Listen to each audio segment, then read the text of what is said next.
உலகெங்கிலும் நடக்கும் முக்கிய நிகழ்வுகளை குறுஞ்செய்தி வடிவத்தில் தெரிந்து கொள்ள ஆதன் செயலியை டவுன்லோட் செய்யுங்கள். ஆதன் செயலியை டவுன்லோட் செய்ய டிஸ்கிரிப்ஷனில் உள்ள லிங்கை கிளிக் செய்யவும். தூத்துக்குடி துறைமுகம் முக்கியத்துவம் வாய்ந்தால் கொழும்பு துறைமுகம் களையிலிருந்து போயிடும். அதான் கருணாநிதி சீமர்ம கேட்டார், ஏண்டா ராமர் இன்ஜினியரா பாலம் கட்டினாருன்னு கேட்டார். ஐயோ ராமர் இன்ஜினியர் சொல்லிட்டாரா கருணாநிதி. நம்ம சேது சமுத்திர கால்வாயை தோண்டினால் தூத்துக்குடி கொழும்பை விட சர்வதேச தரத்திலான துறைமுகமாக விளங்கும். இதை ஏன் செய்ய மாட்டேங்கிறீங்க? ராமர் வந்து தடுக்கிறாரா? இல்லை சார், இலங்கையை தடுக்குது அப்படின்னு சொல்கிறப்போ மற்ற நாட்டோட உள்நாட்டு விவகாரங்கள்ல ஏன் இலங்கை வந்து தலையிடணும்? அந்த அளவுக்கு இந்தியா பலவீனமாகவா இருக்கு?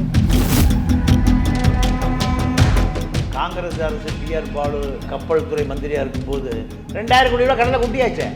யாருடைய வரி பணம்? இலங்கை தமிழா இல்லை புத்தனா, முஸ்லிமா, கிறித்துவனா, இல்லை பஞ்சாபியா? யார் அவன்? இந்து தானே அவன். 5 லட்சம் இந்துக்களை நீங்கள் இந்தியா ரசித்து ருசித்து கொன்றொழித்ததுன்னா அப்போ இலங்கையை காப்பாற்றுவதற்கு காங்கிரஸ் அரசு கண்டிப்பாக வருகிற பொழுது இந்த ராமர் ஜென்மபூமி தூக்கி ஓரமாக போட்டு மக்களுக்கு தாயா பாடம் வேணும். ராமருக்கு பாடம் தேவையில்லை. பல்வேறு முக்கிய தகவல்களை உடனுக்குடன் தெரிந்து கொள்ள ஆதன் செயலியை டவுன்லோட் செய்யுங்கள். டவுன்லோட் லிங்க் டிஸ்கிரிப்ஷனில் உள்ளது. ஆதன் நியூஸ் நேயர்களுக்கு வணக்கம். இன்றைய நேர்காணலில் நம்மோடு இணைந்திருக்கிறார் மூத்த பத்திரிகையாளர் திரு பாண்டியன் அவர்கள். வாருங்கள் பேசுவோம். வணக்கம் சார். வணக்கம் சார். சேது சமுத்திர திட்டம், அதாவது ஆதம் கால்வாய் திட்டம், இது வந்து பல நாளாக கிடப்பில் போடப்பட்டிருந்தது. ரொம்ப வருஷமாகவே, கிட்டத்தட்ட ஆங்கிலேயர் காலத்திலிருந்தே இது வந்து செயல்படுத்தப்பட்டு முயற்சி எடுக்கப்பட்டு கடைசியில் முடியாமல் போயிடுச்சு. இதற்கு பின்னால் இருக்கக்கூடிய அரசியலும் அறிவியலும் என்ன சார்? இதில் அறிவியலே இல்லை, அரசியல் தான் இருக்குது. அறிவியல் முன்னேற்ற பாதையில் கொண்டு செல்வதுதான் அறிவியல். அரசியல் என்பது அதை பின்னோக்கி நகர்த்துவது அரசியல். இந்தியா இலங்கை இரண்டுக்கும் நடுவில் உள்ளது தான் அந்த சேது சமுத்திரம். ஆமாம். இந்த சேது என்கின்ற வார்த்தையே நீங்கள் ராமநாதபுரம் ராஜாவுடைய பெயர் தான் சேது மகாராஜா என்பது தான். அப்போது இலங்கை இதில் உரிமை கொண்டாடவே முடியாது. இதுக்கு பேர் சேது சமுத்திர திட்டம். சமுத்திரம்னா கடல், சேதுனா இது இந்தியாவை ஒட்டி இருக்கிற ஒரு ராஜாவுடைய பெயர். அப்போது இந்த சேது சமுத்திர திட்டம் இந்தியாவுக்கு சொந்தமானது. இந்த சேது சமுத்திர திட்டம் ஏறக்குறைய 2000 கோடி ரூபாய். நீங்கள் டிஆர் பாலு மத்திய அமைச்சராக இருந்த பொழுது 2000 கோடி ரூபாய்க்கு செலவு செய்துட்டு அப்படியே அந்த திட்டம் பின்வாங்கப்பட்டது. அரசியல் ரீதியாக இது கிடப்பில் போடப்பட்ட திட்டம். என்ன காரணம்னா, இந்த திட்டம் ஒட்டி இருக்கக்கூடிய கடல் பகுதியில் நீங்கள் கொழும்பு துறைமுகம் அமைஞ்சிருக்கு. நீங்கள் ஆசியாவையும் ஐரோப்பாவையும் இணைக்கக்கூடிய துறைமுகம், ஒரே துறைமுகம். எங்கே இருக்க துறைமுகம்னு கேட்டிங்கன்னா இந்துமா கடலுக்குள்ளே இருக்கக்கூடிய துறைமுகம் எது? நீங்கள் கொழும்பு துறைமுகம். இந்த கொழும்பு துறைமுகத்தை விட அதிக முக்கியத்துவம் வாய்ந்த துறைமுகம் தூத்துக்குடி. கொழும்பு துறைமுகம் உருவாவதற்கு முன்பே உருவான துறைமுகம் தூத்துக்குடி துறைமுகம். தூத்துக்குடி துறைமுகத்திலிருந்து ஆங்கிலேயன் காலத்தில் 23 நாடுகளுக்கு இங்கிருந்து கப்பல் போச்சு. 23 நாடுகளுக்கு கப்பல் போச்சு. 23 நாடுகளிலும் இருந்த ஏதிலிகள், அகதிகள், கூலிகள், தேயிலை தோட்ட கூலிகள் பூரா யாரு? இந்தியர்கள். இதில் எங்கே இலங்கைக்காரனே வரல. இலங்கைக்காரன் இதில் எங்கேயுமே வரல. இன்னைக்கு மொரிஷியஸ், மாலத்தீவு, முழுக்க இருக்கக்கூடிய பிரான்சனுடைய குடியேற ரீயூனியன் தீவு, மடகாஸ்கர், டர்பன் துறைமுகம், ஆப்பிரிக்கா துறைமுகம், இப்படி பல பிரேசில், பல நாடுகளில் தமிழர்கள் இன்னும் அடையாளத்தோடு வாழ்றோம். இவர்கள் எங்கிருந்து கிளம்பி போனவன்? தூத்துக்குடி துறைமுகம் வழியாக கிளம்பி போனவர்கள் தான். இவர்கள் தான் உலகம் முழுக்க. அதே போல் இந்த பக்கம் திரும்புங்க, எங்க அதாவது வலது கை பக்கம் Colombo, Burma, Malaysia, Singapore, Indonesia, Fiji தீவுகள், கரும்பு தோட்ட பிஜி தீவுகள், இப்படி பிலிப்பைன்ஸு, இன்னும் சொல்ல போனால் புருனே, எல்லா தமிழர்கள் எங்கிருந்து போனா? கொழும்பு துறைமுகத்துல தான் போனா. எல்லாம் எங்கிருந்து போனா? தூத்துக்குடியிலிருந்து தான் போனா. அப்போ இந்த தூத்துக்குடி துறைமுகம் இன்னைக்கு வரலாறு ரீதியாக நீங்க மிகப்பெரிய துறைமுகம். எந்த காலத்துல? ஆங்கிலேயன் காலத்துக்கு முற்பட்ட காலத்திலிருந்து தூத்துக்குடி என்பது முத்துடைத்து. கொழும்பு துறைமுகத்துக்கு எந்த முக்கியத்துவமே இல்லை. தூத்துக்குடியிலிருந்து தான் உலகம் முழுக்க வணிகம் நடந்திருக்கு. தூத்துக்குடினால பேரல் செட்டிங்குவோம், என்ன முத்து. அப்போ இந்த தூத்துக்குடி துறைமுகம் இன்னைக்கு சர்வதேச கப்பல்கள் பூரா வந்து போகிற ஒரு பெரிய துறைமுகம். இந்த துறைமுகம் வணிக ரீதியாக வெற்றி பெற்று கூடாது என்பதற்காக சேது சமுத்திர கால்வாயை இலங்கை எதிர்க்குது. இலங்கை எதிர்க்குது. இப்ப இலங்கை எதிர்க்கிற பொழுது இந்தியா ஏன் அதை தள்ளி போடுது? இந்தியா ஏன் தள்ளி போட வேண்டிய அவசியம் இல்லை. இந்தியா ஏன் தள்ளி போடுதுன்னா, இலங்கை அரசு வந்து இந்தியாவுக்கு அழுத்தம் கொடுக்குது, இந்தியாவில் அரசியல் பண்ணுது. இதனால தூத்துக்குடி துறைமுகத்துக்கு முக்கியத்துவம் கிடைத்து விடக்கூடாது, கொழும்பு துறைமுகத்துக்கு கிடைத்த முக்கியத்துவம் தூத்துக்குடிக்கு கிடைத்து விடக்கூடாது என்பதற்காகவே சேது சமுத்திரம் கிடப்பில் போடப்பட்டது. இந்த கால்வாய் அமைக்கப்பட்டது, அந்த சேது சமுத்திர திட்டம் வந்து அமைக்கப்பட்ட கொழும்பு துறைமுகத்துக்கான ஒரு இம்பார்ட்டன்ஸும் குறைஞ்சு போயிடும் சொல்றாங்கல்ல, அது உண்மைங்களா? 100% உண்மை. நீங்கம்மா, அதாவது ஒரு விஷயம், நீங்க சென்னையிலிருந்து ஒரு கப்பல் போகுது, சென்னையிலிருந்து ஒரு கப்பல் ஐரோப்பா நாட்டுக்கு போகுது. எந்த வழியா போகும்னா, நீங்க இலங்கையை சுற்றித்தான் போகும். இலங்கைய சுத்திட்டு போகும். சேது சமுத்திர கால்வாய் இருந்துன்னா இலங்கையை சுத்தாம சேது கால்வாய் வழியா போயிடும். எத்தனை ஆயிரம் கடல் மைல், எத்தனை நாட்கள், எத்தனை எரிபொருள் செலவு மிச்சம். சென்னையிலேருந்து நீங்கள் கொச்சியிலேருந்து ஒரு கப்பல் சென்னை போகணும். கொச்சியிலேருந்து ஒரு கப்பல் சென்னை போகணும்னா கொச்சியிலேருந்து கொழும்பை சுற்றி திருகோணமலை போய், திருகோணமலையிலேருந்து காங்கேசந்தூரை போய் தான் சென்னைக்கு வரும். சேது கால்வாய் இருந்தால் என்ன பண்ணோம்? நீங்கள் திருவனந்தபுரம், கன்னியாகுமரி, அப்படியே ராமேஸ்வரம் வழியாக வந்துடும். இதை திட்டமிட்டு இலங்கை அரசாங்கமே இது ஒரு பெரிய அரசியலாக மாற்றி இதை நடக்க விடாமல், என்னன்னு கேட்டிங்கன்னா, இப்போ பிஜேபி என்ன சொல்லுது, அங்கே வந்து ராமர் பாலம் இருக்கு, ராமர் பாலம் இருக்கு, நீங்கள் ராமாயணத்தை உள்ள உணர்ந்து விடுறாங்க.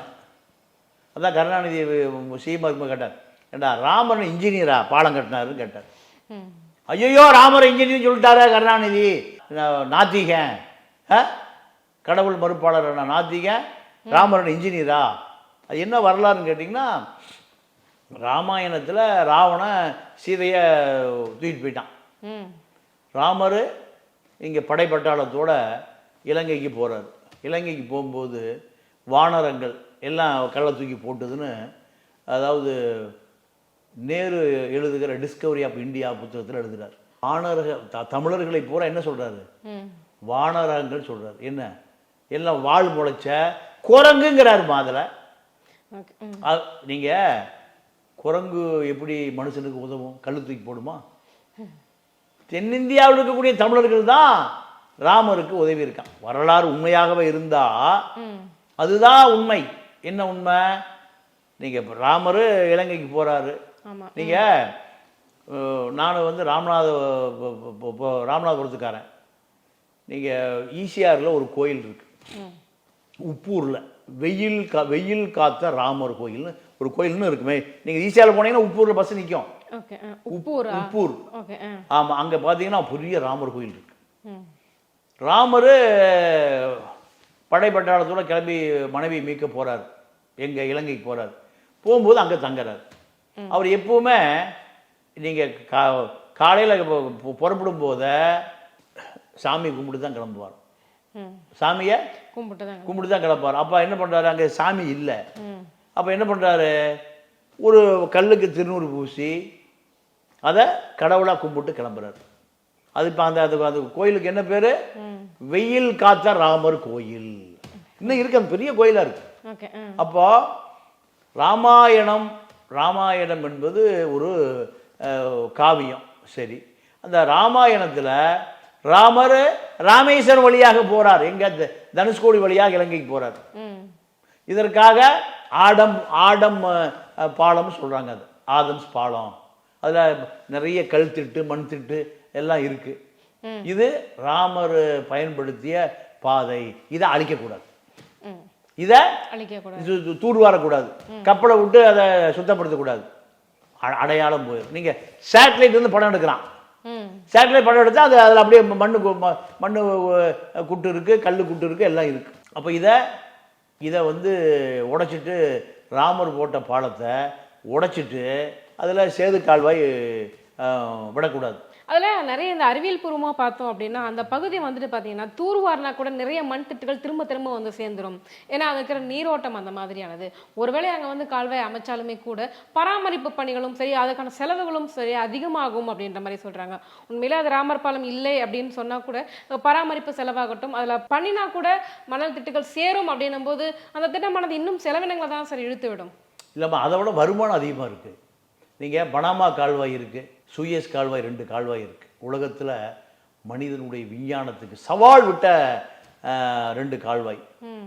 தென் அமெரிக்கா வட அமெரிக்காவை இணைப்பது பனாமா கால்வாய், ஐரோப்பாவை ஆசியாவை இணைப்பது சூயஸ் கால்வாய். இது 2 மனித கண்டுபிடிப்பு தானே. எப்போ நீங்கள் கப்பல் கண்டுபிடிச்சு ஒரு 100 ஆண்டுகளுக்குள்ள, ஒரு 200 ஆண்டுகளுக்குள்ள தான் வட அமெரிக்காவை சுற்றி பயணம் செய்ய வேண்டாம், நடுவிலே போங்கடான்னு பனாமா கால்வாய். இங்கே ஆசியா ஐரோப்பாவுக்கு சூயஸ் கால்வாய். செலவை விட வருமானம் அதிகமாக வருது. இங்கே இந்த சேது கால்வாய் கட்டப்பட்டால் வருடத்திற்கு செலவு போக 4000 கோடி ரூபாய் வரும்னு நீங்கள் 25 வருஷத்துக்கு முந்தி மத்திய அரசு கொடுத்த ஸ்டேட்மெண்ட். பிஜேபி வந்தால் அது கடப்பில் போட்டுருவான், காங்கிரஸ் வந்தால் அது செய்வாங்க. அப்போ இது அதுக்குள்ள அரசியல் இருக்குதானே அர்த்தம். நீங்க டிஆர் போர்டு அமைச்சராக இருக்கிற பொழுது சேது சமுத்திர திட்டத்தை தூர்வாருவதற்கு 2000 கோடி ரூபாய் ஒதுக்கியாச்சு. 2000 கோடி ஒதுக்கி நீங்க தூரப்பணி கப்பல், அதாவது தூர்வாடுற கப்பல் 3 கப்பல் வேலை செய்யுது. நான் படமெல்லாம் பார்த்துருக்கேன். அப்போ பொறியாளர்கள் திட்டமிட்டு சேது கால்வாயை ஆழப்படுத்தினா கப்பல் போகும். தூத்துக்குடி துறைமுகம் சர்வதேச அளவில் பெரிய துறைமுகமாக மாறும். ராமேஸ்வரமும் கூட, தனுஷ்கோடி கூட நல்ல பொருளீட்டக்கூடிய ஒரு துறைமுகம். அப்போ நீங்க இப்போ கல்கத்தாவிலிருந்து, கல்கத்தா ஒரு பெரிய ஹார்பர், இந்தியாவில் கல்கட்டா பெரிய ஹார்பர், வைசாக்கு பெரிய ஹார்பர், விசாகப்பட்டினம். அதுக்கு அடுத்து சென்னை பெரிய ஹார்பர். சென்னைக்கு வரக்கூடிய கப்பல்கள் பூராம எதை சுற்றி வருது, இலங்கையை சுற்றி தான் வருது. அதே கல்கத்தாவுக்கு ஐரோப்பாவிலிருந்து போற கப்பல் பூரா எங்க போகுது, இலங்கையை சுற்றி தான் போகுது. விசாகப்பட்டினத்துக்கு போற கப்பல் பூரா எங்க போகுது, இலங்கையை சுற்றி தான் போகுது. அப்படியே திருப்பி வாங்க, கல்கத்தாவிலிருந்து ஐரோப்பாவுக்கு போற கப்பல் பூரா எங்க போகுது, இலங்கையை சுற்றி தான் போகுது. விசாகப்பட்டினத்திலிருந்து ஐரோப்பாவுக்கோ ஆசியாவுக்கோ சிங்கப்பூருக்கோ போற கப்பல் பூரா எங்க போகுது, இலங்கை சுற்றி தான் போகுது. இப்போ இலங்கை சுத்தாம நீங்க இந்த பாக் நீரிணைப்புல வந்தா எத்தனாயிரம் கிலோமீட்டர் குறையும், சர்வதேச நடமாட்டம், எத்தனை பொருள் ஏற்றுமதி இறக்குமதி. இப்போ இன்னொரு விஷயம் என்னன்னா, திருப்பூர்ல 25 வருஷத்துக்கு முந்தையே சொன்னாங்க. இப்போ திருப்பூர் இருக்கிற ஒருத்தர் ஐரோப்பாவுக்கு ஒரு பனியனை ஏற்றுமதி பண்ண வச்சுக்கோங்க. அவங்க என்ன பண்ணுறாங்கன்னா, கப்பல் தூத்துக்குடியிலேருந்து கப்பல் கொண்டு போய் கொழும்புல போட்டுருது. ஏன்னா இந்த தூத்துக்குடி கப்பல் ஐரோப்பாவுக்கு போகாது. ஐரோப்பாவுக்கு போகிற கப்பல் அங்கே வந்து ஏற்றிட்டு போகுது. புரியுதா உங்களுக்கு? எனக்கு திருப்பூரில் நிறைய எக்ஸ்போர்ட்டர்ஸ் இருக்காங்க, ஏற்றுமதியாளர் சொன்ன கதை. அப்போ லேட் ஆகுது. நாங்கள் ஏன்னு கேட்டேன். ஆமாம், நமக்கு வந்து ஃபுல் லோடு இருந்தால் இங்கேருந்து நேரம் ஏற்றிட்டு ஐரோப்பாவுக்கு போயிடும். ஃப்ரான்ஸு, பிரிட்டன், டென்மார்க்கு, இப்படி இப்போ பாரிஸு, இப்படி ஐரோப்பா நாட்டுக்கு போகும். நீங்கள் கொஞ்சம் கொஞ்சம் சரக்கு இருக்குல்ல, ஒரே முதலாளி என்ன பண்ணுவார், ஒரு 10,000 20,000 பீஸ் போடுவார், 20,000 பனியன் அனுப்புவார், 20,000 ட்ரெஸ் அனுப்புவார், 20,000 நைட்டியை அனுப்புவார், 20,000 ஜிப்பு அனுப்புவார். அப்போ அது ஒரு கண்டெய்னர் ஆகாது, ஒரு கண்டெய்னர் ஆகாமல் கால் கண்டெய்னர் ஆகும். இது போல் எங்கே போயிருக்கீங்கன்னா தூத்துக்குடி ஹார்பருக்கு போகும், தூத்துக்குடியிலேருந்து கொழும்புல அப்படி போட்டு போயிடுவோம். இப்போ சிங்கப்பூர்லேருந்து ஐரோப்பா போகிற கப்பல் எங்கே வரும், கொழும்புக்கு வரும். கொழும்பு எப்போ பாரு ரஷ்ஷாவே இருக்கு. கொழும்பு எப்பவுமே, ஏன்னா ஐரோப்பா போகிற கப்பல் பூரா தூத்துக்குடி உள்ளே வராது, அப்படியே மேலே போயிடும். அப்போ இதை நம்ம சேது சமுத்திர கால்வாயை தோண்டினால் தூத்துக்குடி கொழும்பை விட சர்வதேச தரத்திலான துறைமுகமாக விளங்கும். இதை ஏன் செய்ய மாட்டேங்கிறீங்க? ராமர் வந்து தடுக்கிறாரா? நீங்கள் இல்லை, அப்படிதான் கேஸ் போட்டிருக்காங்க. பெருவாரியான மக்கள் இந்துக்களோட மனதை வந்து புண்படுத்துது, அவங்களுடைய மத நம்பிக்கையை வந்து அவமதிக்கிறாங்க அப்படின்றதான கேஸே. இப்போ அதை வந்து போடக்கூடாது. இல்லைம்மா, அப்போது காங்கிரஸ் அரசு டிஆர் பாலு கப்பல் துறை மந்திரியாக இருக்கும்போது 2,000 கோடி ரூபா கடலை கொட்டியாச்சே. யாருடைய வரிப்பணம்? உங்கள் ஏன் பணம்? வரிப்பணம் தானே. அதில் டிஆர் பாலு இவ்வளோ முனைப்பு காட்டுறதுக்கு காரணம் அவர்கிட்ட நிறைய கப்பல் போக்குவரத்து நடந்துகிட்டு இருக்குது. அவரே நிறைய கப்பல் சம்பந்தமா வேலைகள், அவரே கப்பல் அதிபர் தான். ஆமாம், அதுக்காக தான் இவ்வளோ முனைப்பு காட்டுறாரு அப்படின்னு சொல்கிறாங்க. இல்லை, அது இல்லை. அதாவது நீங்கள் அவர் எத்தனை வருஷமாக கப்பல் மந்திரியாக இருக்க முடியும்? பரம்பரையாக இருக்க முடியும்? எத்தனை பேர் பலன் பண்ண போகிறான்? தூத்துக்குடி துறைமுகம் முக்கியத்துவம் வாய்ந்தால் கொழும்பு துறைமுகம் களையிலிருந்து போயிடும். அது ஒரு பாலிடிக்ஸ் இருக்கு. இல்லை, இலங்கை தான் வந்துட்டு இதை செய்ய விடாம தடுக்குது அப்படின்னு வச்சுக்கிட்டா கூட. ஏன்னா நம்ம வந்து இந்தியாவை வந்து பலவீனமாக அது பேச முடியாது. இந்தியாவில் இருக்கக்கூடிய அதிகாரிகள் வந்து ஊழலான அதிகாரிகள் சொல்லி நம்ம இலங்கைக்கு ஆதரவாக பேச முடியாது. ஆனால் உண்மை அதுதான். இல்லை சார், இலங்கையை தடுக்குது அப்படின்னு சொல்றப்போ மற்ற நாட்டோட உள்நாட்டு விவகாரங்கள்ல ஏன் இலங்கை வந்து தலையிடணும்? அந்த அளவுக்கு இந்தியா பலவீனமாகவா இருக்கு? இல்லைம்மா, அதில் நல்ல அருமையான கேள்வி, ரொம்ப ஆழ்ந்து சிந்திச்சு தான் இந்த கேள்வியை கேட்குறீங்க. இலங்கையில் நடந்த யுத்தங்கள் பூராமே இந்தியா தான் பின்னணி. இந்தியா தான் பின்னணி. நீங்கள் ராஜபக்சே இலங்கை பாராளுமன்றத்தை சொல்கிறான், இந்தியாவுக்கான யுத்தத்தை நான் நடத்தி தான் புலிகளை ஒழிச்சாங்கிறான். அந்த கொடூர கொலை குற்றவாளி, என்ன சொல்கிறான்? கொடூர கொலை குற்றவாளி. இந்தியா புலிகளை அழிக்க முடியாதியா, அதுக்காக என்கிட்ட ஆயுதத்தை கொடுத்தது, அதிகாரத்தை கொடுத்தது, பின்னணியில் இருந்தது, நான் தான் அழித்தேன் புலிகளை. அப்போ நான் கேட்குறேன், அவன் வந்து இந்து தானே? இலங்கை தமிழா என்ன, புத்தனா, முஸ்லீமா, கிறித்துவனா, இல்லை பஞ்சாபியா? யார் அவன்? இந்து தானே அவன்.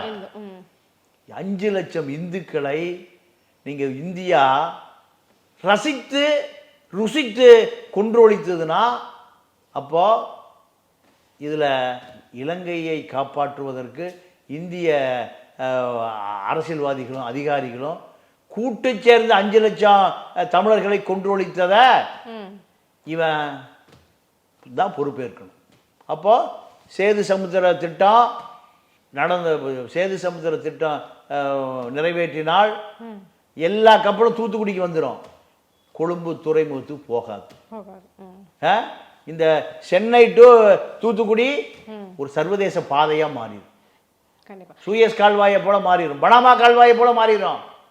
இதற்காக இலங்கை அரசு சில அரசியல்வாதிகளை கையூட்டு கொடுத்து, சில லஞ்ச லாவணியம் கொடுத்து இதை தடுப்பதாக அன்னைக்கே வந்தது விமர்சனம். எப்போ? 20 வருஷத்துக்கு முந்தைய இது போல விமர்சனம் வந்தது. நம்மளால எவன் காசு கொடுத்தாலும் வாங்கிக்குவான், நம்மளுக்கு பெரிய அளவில் வந்து எடுத்துக்கல இல்லையா? அப்போ டிஆர் பாலு காலத்தில் அது தோண்டப்படுகிறது, வேகமாக நடக்குது வேலை. 2,000 கோடி ரூபாய் ஒரு திட்டத்தில் போட்டு செலவழிச்சுன்னா அது சாதாரண விஷயமா? 2 கோடி இல்லை, 200 கோடி இல்லை, எவ்வளோ கோடி? 2,000 கோடி சேது சமுத்திரத்தில் தண்ணிக்குள்ள போட்டாச்சு, ஆழப்படுத்தியாச்சு, வேலை ஒரு 40% நடந்துருச்சு. அப்போ அறிவு எங்கே போச்சு? யாருடைய பணம் அது? மக்கள் வரி பணம் இல்லையா?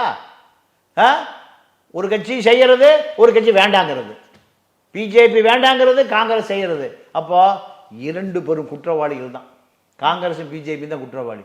மக்கள் காசை கொண்டு போய் தண்ணிக்குள்ள போடுறீங்க.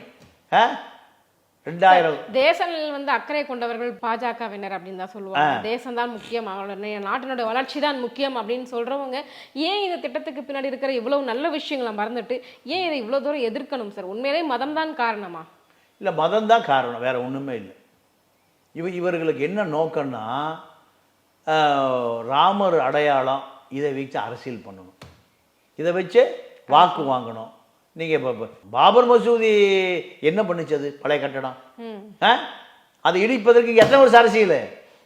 20 வருஷம் அரசியல். 1980 இப்போ பிஜேபி ஆரம்பிக்கப்பட்டதுலேருந்து அரசியல். பாபர் மசூதி இடிப்போம், பாபர் மசூதி இடிப்போம்.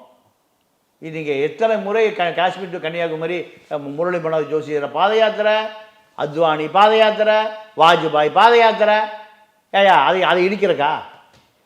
அப்போ இவர்களுடைய நோக்கம் என்ன? ராமர் பாலத்துக்கு அதே கதை தான், பாபர் மசூதிக்கும் அதே கதை தான். காரணம், இந்த அடையாளங்களை வைத்து தான் இவர்கள் அரசியல் பண்ண வேண்டியது இருக்கு.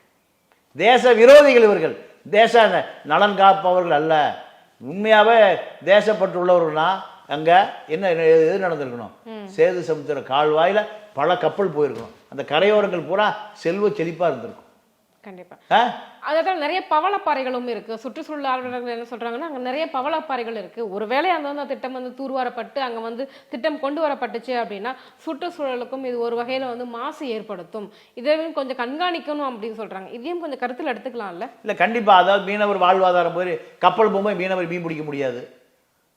கப்பல் நீங்க ஏறக்குறைய பார்த்தீங்கன்னா ஒரு 150 கிலோமீட்டர் பிரம்மாண்ட கப்பல் போயிட்டு வந்துட்டு இருக்கும். இதுல நாட்டுப்படகு மீனவரும் போக முடியாது, விசைப்படகு மீனவரும் போக முடியாது, உண்மைதான். ஆனால் ஒரு பெரிய திட்டம் வருகிற பொழுது சிலர் பாதிக்கப்படத்தான் செய்வான். இயற்கை சூழல் அழியத்தான் செய்யும், பவளப்பாறை அழியத்தான் செய்யும். அது போக்குவரத்துக்கான இடமா போயிடும். நீங்க ஏறக்குறைய நீங்க ஒரு 200 கிலோமீட்டர் எங்கிருந்து தஞ்சாவூர்லேருந்து ராமேஸ்வரம் வரைக்கும் ஒரு 200-250 கிலோமீட்டர் என்னவா இருக்கும்? அது பெரிய பெரிய பெரிய வெசல்லாம் வரும், பெரிய பெரிய கப்பல்லாம் வரும். கப்பல்லாம் வரும்போது சிறு படகுகள் போக்குவரத்து தடை செய்யப்படும். அந்த மீனவர்கள் பாதிக்கப்படுவாங்க. அது நடக்கத்தான் செய்யும், இல்லைன்னு மறுக்க முடியாது. ஆனா திட்டம் அதை விட பெரிய திட்டம். நீங்க ஒரு சில பெரு முதலாளிகள் வந்து பணம் கொழிக்கணும் அப்படின்றதுக்காக சின்ன சின்ன விசைப்படகு மீனவர்கள் பாதிக்கப்படுறாங்க அப்படின்னும் போது அவங்களுக்கு ஒரு மாற்று திட்டமோ அவங்களுக்கான ஒரு ஏற்பாடுகளை செய்து தானே இதை ஆரம்பிக்க முடியும். இல்லம்மா, வேறு மாற்று திட்டமே கிடையாது. அப்ப சேது சமுத்திர வழி இல்லாம தொழிலை விட்டு வேற தொழிலுக்கு வேற என்ன பண்றது? இப்போ இடம்பெயர்ந்து போவதை தவிர வழி இல்லை. நீங்க மீனவர்கள் எங்கிருந்து வருவான்? நீங்க வேற குறைய தூத்துக்குடியிலிருந்து நீங்க வேதாரண்யம் வரை ஒரு 250 கிலோமீட்டருக்கு நாட்டு படகு மீனவர்களே பிடிக்க முடியாது. அவன் ஒரு துடுப்பு போட்டு போறவன் ஒரு 2 கிலோமீட்டர் 3 கிலோமீட்டர் போய் பிடிப்பான். 2 கிலோமீட்டர் 3 கிலோமீட்டர் போய் பிடிக்கும் போது என்ன ஆகும்? அப்பதான் ஒரு கப்பல் போகுது. கப்பல் போதுன்னா என்ன ஆகும்? போட்டு காணாம போயிடும். விசைப்படகு இரவு பகலா பிடிப்பான், இந்த வலையை போட்டு அரிச்சிட்டு போவான். போய் இவன் இரவு பகலா போகும்போது இரவு பகலா கப்பல் போயிட்டு தான் வந்துட்டு இருக்கு. சேது சமுத்திர திட்டம் நீங்க நிறைவேற்றப்பட்டால் ஒரு நாளைக்கு குறைஞ்சது ஒரு 200-300 கப்பல் போகும். 200-300 கப்பல் போகும். அப்போ விசைப்படகு ஆபத்தான பயணம். பல கப்பல் போகும்போது மோதிச்சுன்னா விசைப்படகு காணாம போயிடும். அப்ப இப்படியெல்லாம் ஆபத்து இருக்கு. ஆனால் அதை தாண்டி நீங்க சேது சமுத்திர திட்டம் ஒரு தூத்துக்குடி துறைமுகத்தை ஒட்டி இருக்கக்கூடிய பகுதிகள் பூராம பிரம்மாண்ட வளர்ச்சி. தூத்துக்குடியில் ஒரு குறைஞ்சபட்சம் ஒரு 5000 பேருக்கு முழு நேரம் வேலை கிடைக்கும். 5000 பேருக்கு முழு நேர வேலை கிடைக்கும். இதில் 5000 பேர் மீனவர் இருக்கான், 50000 பேர் மீனவர் இருக்கான். மீதி 45000 பேர் இடம் பெயர்வதை தவிர வழி இல்லை. பவளப்பாறை அழிஞ்சு போகும். ஏன்னா ஆழ்கடல் கப்பல் நீங்க அப்ப என்ன பண்ணணும்? சுத்தப்படுத்துகிற பணி, ஆழப்படுத்துகிற பணி நீங்க தொடர்ந்து நடந்துட்டே இருக்கணும். இதை விட இன்னொரு பெரிய விஷயம் என்னன்னா, நீங்க அந்த வளைகுடா பகுதி, இந்த பக்கம் நிலம் அந்த பக்கம் நிலம், இந்த நிலம் அதே போல் இந்த பக்கம் காங்கேசன் துறைமுகம், இந்த 2 பகுதிகளிலுமே இயற்கை சூழலான பகுதி. எப்படின்னா வெப்பமும் அதிகமாக இருக்காது, குளிர்காலத்தில் குளிர் அதிகமாக இருக்காது. அப்போ முக்கடல் சந்திக்கிற இடம் அது. எது? இந்த பக்கம் அரபிக்கடல், வங்காள விரிகுடா, இந்து கடல், 3 சந்திக்கிற அந்த கடலில் முக்கோண கடல்ல மீன்கள் இனப்பெருக்கத்துக்கு தேர்ந்தெடுக்கிற இடம் இது இந்த பகுதி தான். இந்த பகுதி ஏன்னா எல்லாம் சம கடலா இருக்கு. ஆமா. ஆனா இங்கதான் அந்த பக்கம் இலங்கை, இந்த பக்கம் இந்தியா, நடுவுல கால்வாய். நீங்க காற்று வேகம் இருக்காது, கடல் அலை வேகம் இருக்காது. எங்க இது தடுத்துக்கு சுனாமி வந்திருக்கும் போது நீங்க தூத்துக்குடியிலிருந்து கடலூர் வரைக்கும் எந்த பாதிப்பும் இல்லையே. ஏன்? அந்த பக்கம் நிலம் தடுத்துக்குச்சு, நிலம் தடுத்துக்குச்சு. இந்த பக்கம் எங்க உருவான கடல் இது சுனாமி, ஏறக்குறைய 1000 மைலுக்கு அந்த பக்கம் உருவான சுனாமி. நீங்க அந்த கண்டத்தட்டு நிலநடுக்கம் 1000 கிலோமீட்டர் கடந்து அந்த வெப்ப அலை கடலூர்ல சென்னையில வந்து கரையேறிச்சு. ஆனா நீங்க இலங்கையினுடைய கிழக்கு பகுதியில் அது கரையேறிச்சு, அந்த நிலம் அது தடுத்துக்குச்சு. அதே போலதான் இந்த பக்கம் நிலம், அந்த பக்கம் நிலம். மீன்கள் பாதுகாப்பாக குஞ்சு பொரிப்பதற்கு நீங்க அங்க வர்றதுனால தான் மீன் வளம் அல்லாம குறையாம இருக்கு. அதனால நம்ம அங்க போய் மீன் பிடிச்சிட்டு வர்றான், அவன் சொல்றான், அவன் சொல்றான். அங்க போகாம இவன் மீன் பிடிக்கவே முடியாது. அங்க போனா போட்டை ரப்பிட்டு வந்துடலாம். அவன் ஏன்டா ஏன் பக்கம் வந்து மீன் பிடிக்கல அவன் சொல்றான். கச்சத்தீவை கொடுத்ததுக்கு பின்னாடி கச்சத்தீவு இருக்க வரைக்கும் இவன் போனான். கச்சத்தீவு போன வரை ஏன் ஏரியாவுக்கு வராதீங்கிறான் அவன் சிங்களவன், இலங்கைக்காரன். வந்தா சொல்றான் இது வரைக்கும் 1500 செத்து போயிட்டான். கண்டிப்பா கண்டிப்பா. அப்போ இப்படி இயற்கை வளம் சார்ந்த பகுதி தான் அது அழிஞ்சு போயிடும். கச்சத்தீவாகட்டும், சேது சமுத்திர திட்டமாகட்டும் காலமாக ஒரு முடிவடையாத ஒரு திட்டமாகவே இருந்துகிட்டு வருது. இது ஒரு விஷயமாகவே நடந்துகிட்டு வருது. இதுக்கான முற்றுப்புள்ளி எப்போதான் சார் வரும்னு நினைக்கிறீங்க? கண்டிப்பாக எந்த அரசாங்கம் இதை வந்து சீரியஸாக முன்னெடுத்து பண்ணுவாங்கன்னு நினைக்கிறீங்க நீங்க? பிஜேபி இதை இருக்க வரைக்கும் செய்யாது. காங்கிரஸ் அரசு கண்டிப்பாக வருகிற பொழுது இந்த ராமர் ஜென்மபூமி தூக்கி ஓரமாக போட்டு, ராமர் விஷயத்தை தூக்கி போட்டு, ராமர் பாலத்தை தூக்கி போட்டு, மக்களுக்கு தாயா பாலம் வேணும், ராமருக்கு பாலம் தேவையில்லை. மனித உயிர் வாழ்வதற்கு என்ன திட்டம்? மனித உயிர் வாழ்வதற்கு என்ன திட்டம்? ஒரு நாடு பல கோடி டாலர்களை சம்பாதிக்க என்ன திட்டம்? பல லட்சக்கணக்கான வெளிநாட்டு கப்பல்கள் வருவதற்கு என்ன திட்டம்? தூத்துக்குடி துறைமுகம் இன்னும் முக்கியத்துவம் வாய்ந்ததுக்கு என்ன திட்டம்? பனமா கால்வாயில் அந்த நாடு பல கோடி டாலர்கள் அள்ளுது. எவன் போனாலும் அங்கே சுங்கம் கொடுத்துட்டு தான் போகணும். இதுதான் அரசியல். அப்போ தூத்துக்குடி துறைமுகத்துக்கு வருகிற வருமானம் தமிழர்களுடைய வாழ்க்கை வளமாவதற்கு உபயோகப்படும். பல 100 கோடி ரூபாய் தமிழக அரசுக்கு கிடைக்கும், இந்திய அரசுக்கு கிடைக்கும். இது தவிர்க்க முடியும். அதாவது விஞ்ஞானம் காலம் மாற மாற விஞ்ஞானம் வளர்ந்து கொண்டே போகணும். முதல்ல வந்து சிம்லி விளக்கு வச்சுருந்தோம், இப்போ கரண்ட் விளக்கு வந்திருக்கு. முதல்ல என்ன பண்ணோம், ரேடியோ வச்சு கேட்டுட்டு இருந்தோம். அப்புறம் டிவி வந்தது, இப்போ செல்போன்லேயே உலகமே வந்துடுச்சு. விஞ்ஞானத்தை எப்போ முடக்கக்கூடாது. கண்டிப்பாக விஞ்ஞானத்தை முடக்கக்கூடாது. விஞ்ஞானம் உங்களுக்கு வாழ்க்கைக்கு உத்தரவாதம் அளிக்கும். இப்போ முதல்ல வந்து ஒரு டாக்ஸி பிடிக்கணும்னா தெருவுக்கு போய் இன்னும் கத்தணும், ஆட்டோ டாக்ஸி பிடிக்கிறதுக்கு. வீட்டில் உட்காந்து இப்போ செல்ஃபோனில் அடித்தா டாக்ஸி வீட்டுக்கே வருது. ஸ்விக்கியில் சோறு வீட்டுக்கு வருது. புரோட்டா வேணுமா, சிக்கன் குருமா வேணுமா, மட்டன் குருமா எல்லாம் இங்கே வருது. முதல்ல கடைக்கு போய் வாங்கிட்டு வரணும், ஒரு ஆளை அனுப்பணும். இப்போ என்ன, ஆப்பில் அடித்த காசை ஜிபேல பண்ணால் என்ன வருது? அப்போ விஞ்ஞானம் வளர்ந்துருக்கா இல்லையா? அப்போ விஞ்ஞானம் வளரணுமா இல்லையா? கப்பல் போகணுமா இல்லையா? கண்டிப்பாக. இதை தடுக்கிறது விஞ்ஞானத்தை நீங்கள் முடக்குவது ஒன்று தான். இதுக்குள்ள இலங்கை அரசியல் வேறு இருக்குதுல்ல. இலங்கை அரசியலும் இருக்கு, அதையும் தடுத்து நிறுத்தணும் கண்டிப்பாக. சேது நீங்க பாரதி கனவு கண்டானே, சிங்கள தீவுக்கு ஒரு பாலம் அமைப்போம், சேதுவை மேடறுத்தி விதி சமைப்போம். அப்போ இது எத்தனை பேருக்கு எத்தனை நாளான கனவு இது?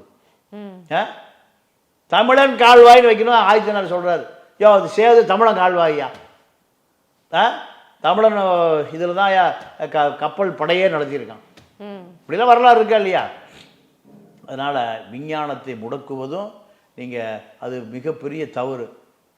மறைக்கப்பட்ட வரலாறு தான் முடக்கப்பட்ட விஞ்ஞானம், மறைக்கப்பட்ட வரலாறு தான் முடக்கப்பட்ட விஞ்ஞானம். அதனால் கண்டிப்பாக நாம் நம்முடைய காலத்திலேயாவது சேது சமுத்திர திட்டத்தில் பயனாக சர்வதேச நாடுகளுடைய கப்பல்கள் இந்த கால்வாய் வழியாக போகிற காலத்தை எதிர்பார்த்து காத்திருப்போம்.